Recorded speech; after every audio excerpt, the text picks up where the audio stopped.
ni kasheshe, ni bashasha. Dunia inapokuwa kama kijiji, Kankono Media tunakubia, we are trying the best.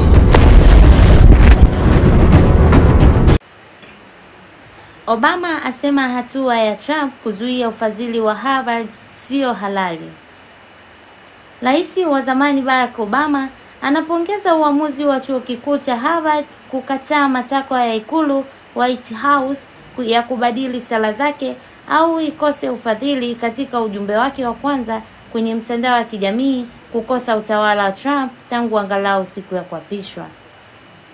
Rais Donald Trump azuia zaidi ya dola bilioni 2 katika fedha za serikali kwa ajili ya Harvard kwa sababu imekataa kufanya mabadiliko katika uajili wake, usahili na namna ya kufundisha ambao utawala wake ulisema ni muhimu katika kupambana na chuki kwenye chuo au vyuo vikuu.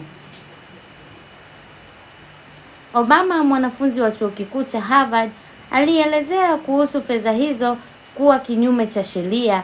Alitoa wito kwa taasisi nyingine kufuata mkondo wa Harvard wa kutokubali matakwa ya Trump.